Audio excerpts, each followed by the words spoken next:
This one says, I want to get fit, but I love booze, chocolate, and fries too much, and it's really hard. Any advice? Girl, I feel you. I feel you. Yeah. Inside the thing them called sweet melody. Hey guys, it's Sarah Burgett and welcome back to my channel. In today's video, I'm going to be filming an anonymous advice video for you guys. I asked you guys on my Instagram. If you're not following my Instagram, make sure to follow it. It's at Sarah J. Burgett. I'm always asking you guys some fun questions. But yeah, I asked you guys on my Instagram what videos you'd like to see in 2021. And someone said, I'd love for you to answer anonymous advice from us. And I said, oh my gosh, that is a great idea. And then I had another slide that said, what's some advice you want to hear from me? And I had some great questions. So today I'm going to be going through some of them anonymously, obviously, and I hope that this helps someone. Also, I wanted to mention that, like, no, nothing's wrong with my arm. I don't know about you guys, but do you ever have fake nails and you have a scratch and you end up scratching it, but you can't, they're not sharp enough, so then you just get like a mini rash? Like, hopefully that goes away throughout the video, so don't stare at it too much, you know, like. I just filmed the whole video like this. Also, so much makeup on the back of my hand. What? I look not okay. Why does it look like that? Before I get into this video, I did want to just give you guys a huge thank you for all the incredible support I had on my last two videos. Talking about the abusive relationship I went through quarantine was hard enough, but putting it out for the whole world to see and not knowing the response I would get was way harder. I was sweating and had chills at the same time uploading both of those. I really didn't know what the response was gonna be, and you guys just blew it out of the water. I could not have asked for a better support system. So many, I would say almost 500 people reached out to me separately on my Instagram and Twitter DMs, not only saying thank you for the videos, but telling me their stories, being vulnerable with me. And some people even said that I helped them get out of their abusive relationship, and that is just so mind-boggling to me. I thought that maybe if I upload that video, I would have enough views for one person to be helped, but the amount of people that shared that video with their friends and family and told me how much it helped them realize things, whether it was their past relationships or their current relationships. Let's just say I was in tears all week reading your guys' DMs and comments on those videos, and if I haven't replied to your DM or your comment, don't lose hope. I am putting time aside to reply to all of those from the first day up till now. I just really would love for you guys to know how much you all mean to me, each and every single one of you. I love you guys so much. Thank you so much for being here and being in my life. I have no idea what I'd do without you guys, so. And for my second little shout out, I guess, before I start the video, I wanted to give a big shout out to our sponsor of today's video, and that is Skillshare. So Skillshare is an online learning community where literally millions of people come together to take the next step in their creative journey. There are thousands of inspiring classes and courses that you can take to hone in your skills creatively, and Skillshare has helped me so much when it comes to my personal brand. A class I'm personally taking right now, it's called Creating Your Dream Career. Uncover and apply your creative strengths. And this is something that I really needed recently when it comes to like rebranding my YouTube channel, especially for 2021 after taking a good year and a half as like not a break, but kind of not putting my effort, not putting my creativity in the videos like I wanted to. And going through this whole course, the whole course is only 37 minutes. I just went through this the other day and I've learned so much already. And if that can take 37 minutes, think about all the courses you can take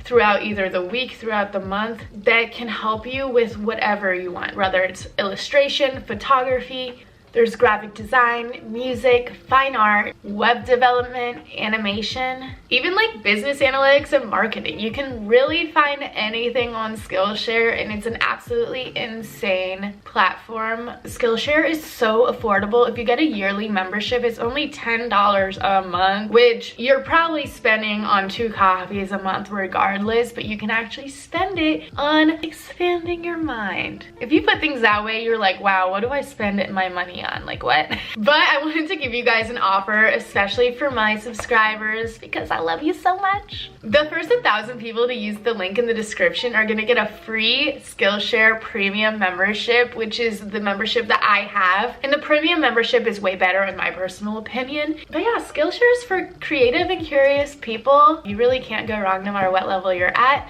I really recommend you guys all trying it out, clicking the link in the description. And without further ado, let's just get back into the video. Anonymous advice from you guys. Ooh, let's get into it. I wrote some down, so we'll start with those. So the first one I have here is healing after a breakup when he doesn't seem to care, but I still do. Now, let me tell you this. Boys heal and mourn a relationship way differently than girls do. And yes, this is like objective. All boys and girls are different. But from what I've seen, boys like to hide their feelings. That's just how it is. Girls are very sensitive, very intuitive, usually can read the room.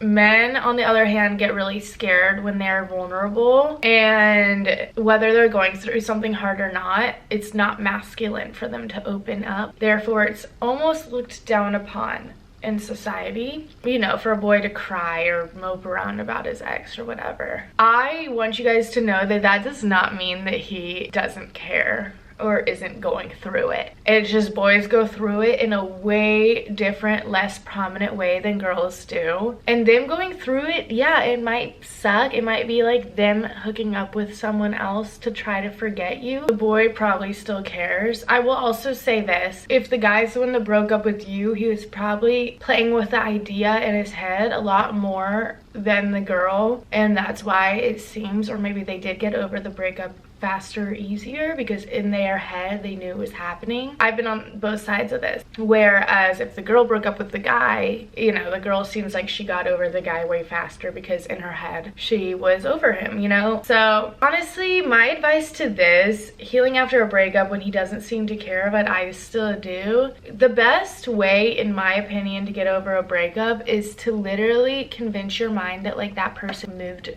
across the country or doesn't exist. Like, you're probably thinking that they don't care as much because you still follow them on Instagram or you're still checking up with them periodically. And I think that if you're doing that, then it's just gonna hurt your healing process way more than if you just 100% cut them out, block them. Even if it was a civil relationship, even if it's just for a week or two, you realize once you're not seeing their page or whose pictures they like all the time, how much more secure you are with yourself after that. This one says how to manage a first ever relationship.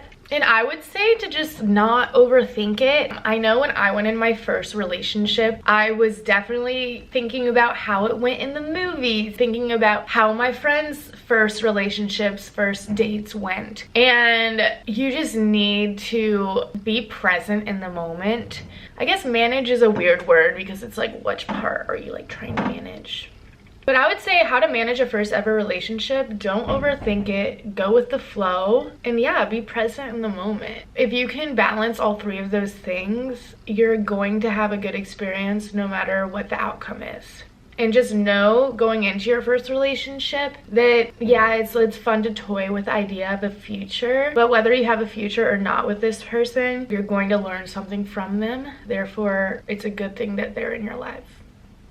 That's how I like to think of it. This isn't like necessarily boys, but I did want to throw it in there. How do I stay confident in terms of my physical appearance? Now, I have a kind of weird answer to this. When I think of confidence, obviously growing up, you always think it's an outward appearance. But as I've grown up and grown more into my body and grown more into spirituality and such, I have really come to terms and realized that you are your soul and your body is just the home that you are currently living in. And that really took a second for my mind to switch into that perspective. I am not my body, I am my soul. My soul is just currently hanging out in my body for this lifetime. Which, once I've realized that, I've realized, number one, how important it is to take care of your home, because that's just gonna tell how long you live, you know, how well you live.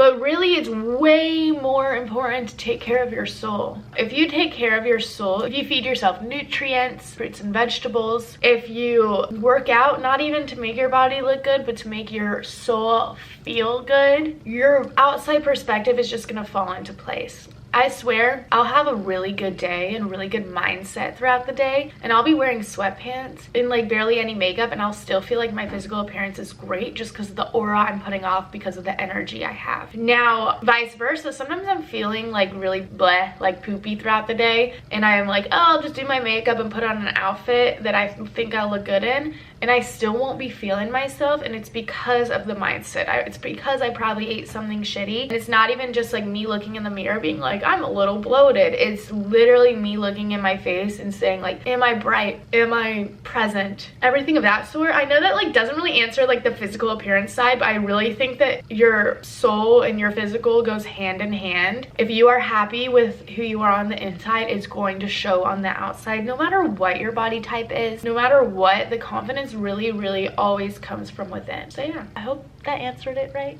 This one says, I want to get fit, but I love booze, chocolate, and fries too much, and it's really hard. Any advice?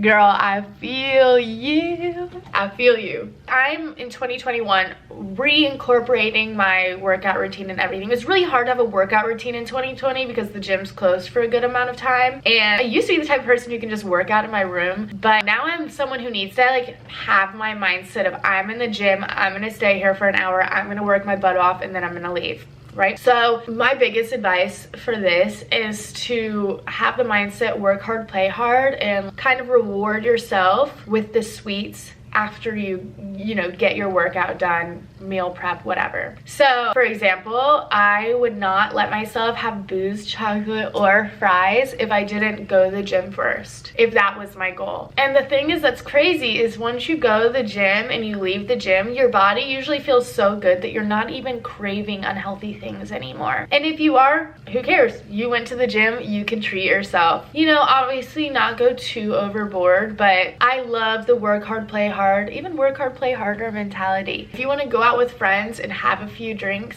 yeah, those calories are gonna add up. But if you get yourself a great workout before that, you're like, wow, number one, I deserve this. Number two, I just feel better about myself. You know, it's like such a mental thing almost. Just going to the gym, it's hard work, okay? It's just getting there is hard work. Just having that off your chest and knowing that you treated your body a little right, I feel like allows me to feel like I can treat my body a little wrong. Is that good advice? Being independent while still being in a relationship. I have a boyfriend, but I love being alone. Now, this is something that I definitely need to work on and might necessarily not have the best advice for, but I'm the same way. I love being independent and I love being alone, but as we know, I'm a hopeless romantic and I love at the same time. And it's really hard to balance that, but I think making boundaries with your partner is something that I'm learning and something that everyone should do, because you need a balance of putting your energy in the other person but still being able to refuel your own energy so that you can put more energy in, you know, and vice versa. They say it's like filling up a cup. Like you need to fill up your cup first so that you can pour into someone else. You physically can't have an empty cup and try to pour into someone else's because it's just not going to work, or it's going to suction their energy. I'm really into these metaphors today for some reason. But it's very important to refuel your own energy, whether you're independent or not. It's really good to spend time alone. I posted on my Instagram recently about taking myself on a date, and I think that just going to a sushi restaurant or whatever you want to do and taking yourself on a date, even though it seems like something weird, almost like looked down upon, like sitting in a restaurant by yourself when like you could easily have a friend or a guy or whatever sitting next to you, it feels good and empowering to be able to do that and be like, I enjoyed myself, you know what I mean? So yeah, I think just having days, knowing that you don't have to spend every waking minute with that person, and kind of explaining them that, like, hey, I really like spending time with you, I love hanging out with you, I also love hanging out with myself. I don't want you to be offended that I'm not hanging out with you all the time if I do want to spend some time alone, but I'm going to be able to give you way more attention if I do that. Compromise. We love a good compromise in a relationship. Oh, this one's good. Getting over a guy you never dated. Yeah, this one's hard because getting over a guy you never dated is so weird because it's usually a guy that you had feelings for that you like wish you dated, but with timing or where you guys were at, I don't know. I feel like you guys never ended up being boyfriend girlfriend, so you can't even call it a breakup because you guys weren't officially together, but you basically were. I feel you, sister. That shit is hard. I think the answer to that is to boss up, you know? If you boss up, they're just gonna be like, oh my gosh, look what I'm missing out on. The best feeling ever is when someone breaks your heart and you're just like, watch me thrive. And you do the damn thing and they're just like, you know, a lot of times they'll come crawling back and you're just like, I moved on to bigger and better things, just like you thought you were going to do, but didn't, because I'm a bad bitch. It sounds cocky, maybe not a little narcissistic, but it is empowering. How to let go of a relationship that won't work simply because of bad timing. This is like the worst and best way to get out of a relationship because I think that bad timing or distance is one of the only ways that you can civilly have a breakup. I think that if you guys love each other or even just like each other a lot and appreciate each other, that if you explain to them where you're at in life and that it's bad timing for you, but it might not be bad timing in the future, but you just need a little bit of time to like get yourself together. I think that's one of the main ways that people can stay civil after a relationship. That's if you are having the bad timing. If they were having the bad timing, you know, just know that like if it's meant to be, it'll be. I think that's like one of my favorite quotes in life. If something is meant for you, it will be for you, like no questions asked. You're not gonna be losing this person because of the bad timing, and if you do lose the person, it's because you guys weren't meant to be together. Simple as that. This one says, is getting back with your ex ever a good idea? And I think that it's, again, situational.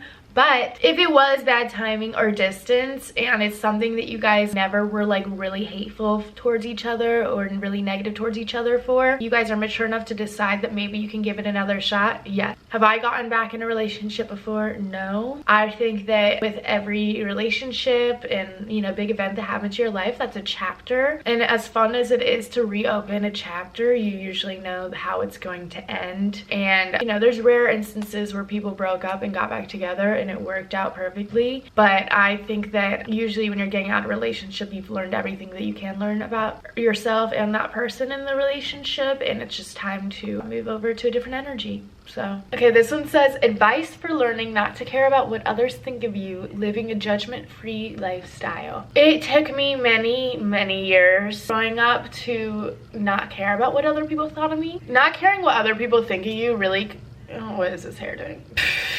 Not caring what other people think of you really comes down to loving yourself for who you are, which is like such a whole different story. If you want a whole video on loving yourself for who you are, it's something that we're all learning and trying to accomplish every single day. I can make a video on things that have helped me love who I am today if you'd like to see that. But I think it's just the idea and having the mindset that everyone is living this life for themselves. Everyone is doing their best in this life, and what someone else thinks of you is just a reflection of them, and it has nothing to do with you. And if it does have something to do with you and you're disappointed about it, then change it. But that doesn't mean that you need to think of yourself negatively for it, unless that you continuously know you're doing something bad and you keep doing it. But still, it has nothing to do with what they think of you. It all has to do with what you think of you, and it's really hard to not care about the outside perspective because we all do. But if someone else is putting you down, it's probably just gonna come down to jealousy or insecureness of that person, and it seriously doesn't have anything to do with you. So I really wouldn't reminisce too much on what other people think of you. It's about what you think of yourself and what you say to yourself and how you go about things that you don't like about yourself. So yeah.